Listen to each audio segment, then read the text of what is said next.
현재 수백만 명의 고령층이 자신도 모르게 심장을 손상시킬 수 있는 약물을 복용하고 있습니다. 충격적인 사실은 이것이 불법 약물이나 실험적인 치료제가 아니라는 점입니다. 전 세계 가정의 약 상자에 흔히 들어있고 의사들이 매일 처방하는 일반적인 약물들입니다. 최근 점점 더 많은 심장 전문의와 외과 의사들이 경고의 목소리를 높이고 있습니다. 이들은 수술실에서 간과할 수 없는 특정 패턴을 발견하고 있습니다. 환자의 연령대에 비해 건강해야 할 심장이 설명하기 힘든 손상을 입은 상태로 발견되기 때문입니다. 염증 수치는 비정상적으로 높고 심장 근육은 약화되어 있으며 갑작스러운 부정맥 증상이 나타납니다. 의료 기록을 추적해보면 반복적으로 동일한 원인들이 지목됩니다. 이제야 현대의학 연구들이 외과 의사들이 현장에서 목격해온 사실들을 뒷받침하기 시작했습니다. 클리블랜드 클리닉, 존스 홉킨스, 유럽 심장학회와 같은 주요 기관의 연구들은 수백만 명의 노인이 정기적으로 복용하는 특정 약물이 기록상으로 확인 가능한 심장 손상을 일으킨다는 점을 확증하고 있습니다. 우리는 100만 명 중 1명에게 나타나는 희귀한 부작용을 말하는 것이 아닙니다. 상당수 복용자에게 영향을 미치는 실질적인 심혈관 위험을 다루고 있습니다.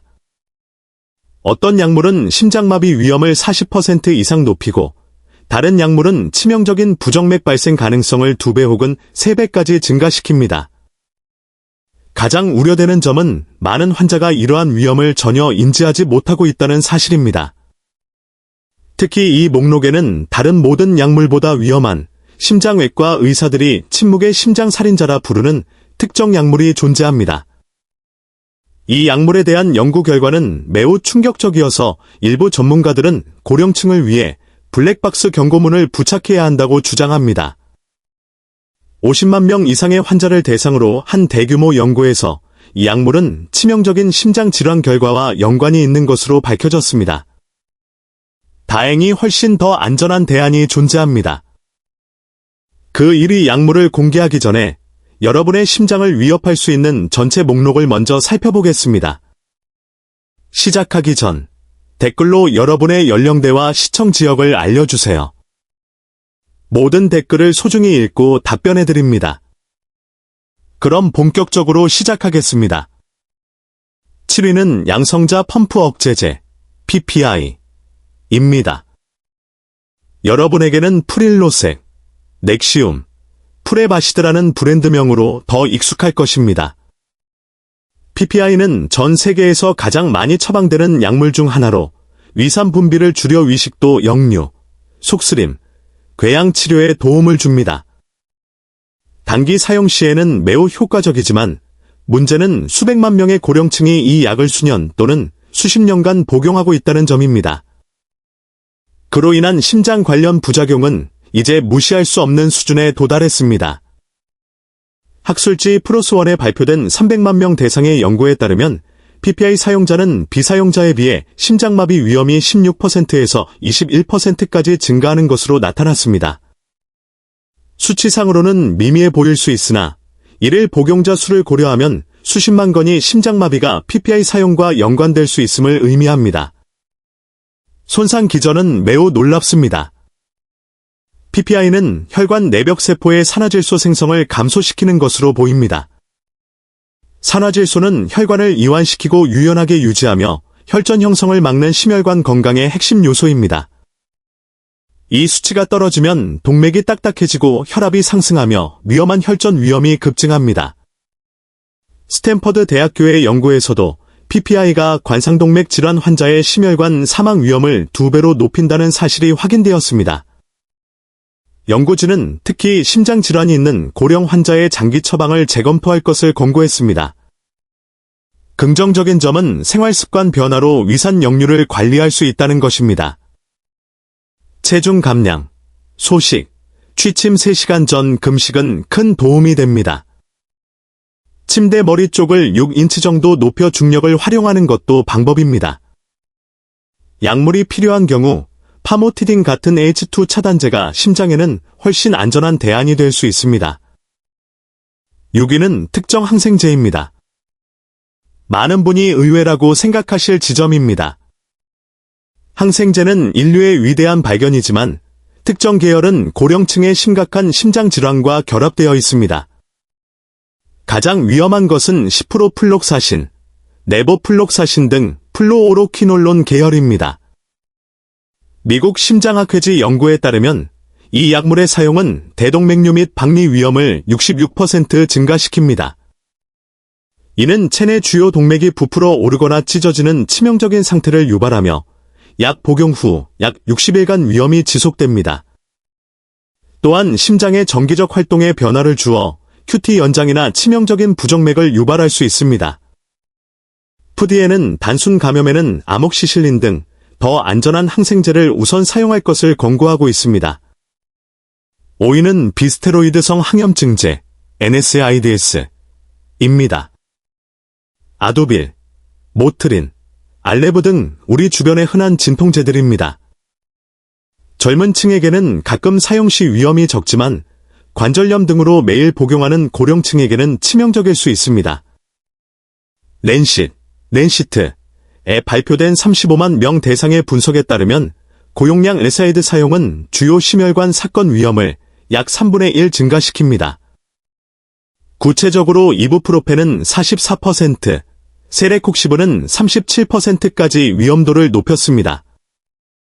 이 약물들은 통증을 줄이는 과정에서 심장을 보호하는 효소까지 차단하여 혈전 생성, 혈압 상승, 동맥염증을 유발합니다. 또한 신체의 나트륨과 수분을 정체시켜 심장에 부담을 줍니다. 덴마크의 연구에 따르면 사용 후 일주일 이내에 위험 수치가 상승하기 시작했습니다. 만성 통증이 있는 고령자는 심혈관 위험이 적은 아세트아미노펜, 타이레놀, 이나 전신 흡수가 적은 바르는 타입의 국소용 제제를 고려해야 합니다. 물리치료나 체중 관리를 통해 약물 의존도를 낮추는 것이 가장 바람직합니다. 4위는 특정 당뇨병 치료제입니다. 당뇨 자체가 심장질환 위험을 높이기에 약물 선택은 매우 중요합니다. 설포니루레아 계열, 글리브라이드 등은 인슐린 분비를 강제로 촉진하는데 연구 결과 메트포르민 단독 복용보다 심혈관 사망 위험이 20% 높게 나타났습니다. 이 약들은 저혈당을 유발해 심장에 스트레스를 주고 부정맥을 유발할 가능성이 있습니다. 반면 엠파글리플로진 같은 최신 약물들은 오히려 심장 보호 효과가 있으므로 현재 설포니루레아를 복용 중이라면 주치의와 반드시 상의해야 합니다. 3위는 특정 수면제입니다. 졸피뎀, 스조피클론 같은 소위 제트약물들이 해당합니다. BMJ 오펀의 연구에 따르면 이러한 수면 유도제 복용자는 비복용자보다 사망 위험이 4.5배 높았으며 심혈관 사건이 주요 원인이었습니다. 이 약들은 호흡을 억제해 심장질환의 위험 요소인 수면 무호흡증을 악화시키고 다음날 낙상 사고를 유발하여 심장에 2차적인 스트레스를 줍니다. 불면증 치료에는 인지행동치료, CBTI, 가 약물보다 장기적으로 더 효과적이며 안전합니다. 2위는 특정 항정신병 약물입니다.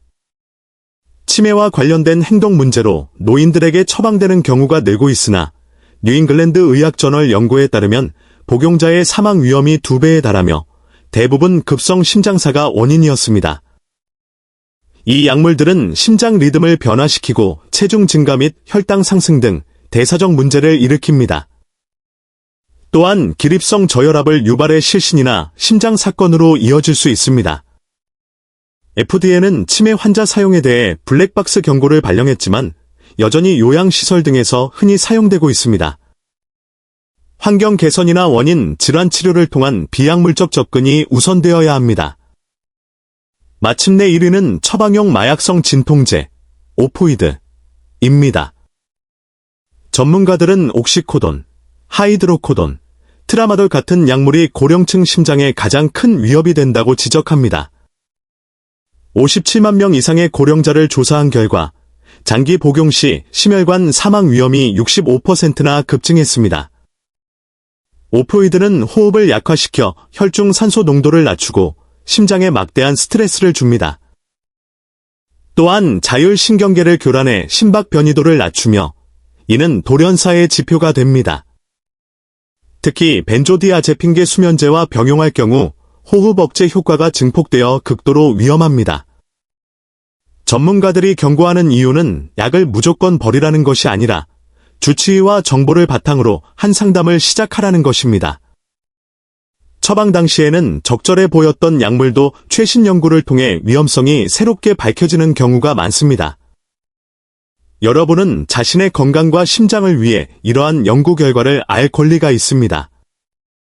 예방은 인식에서 시작되며 안전한 대안을 찾으려는 노력이 필요합니다.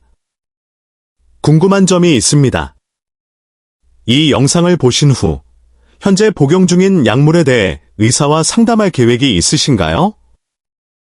혹시 주치의와의 관계 때문에 걱정되는 점은 없으신가요? 여러분의 생각과 경험을 댓글로 공유해주세요. 여러분이나 주변 지인이 이 약들을 복용하고 계시는지, 복용 후 변화를 느끼셨는지 궁금합니다. 시청해주셔서 감사합니다.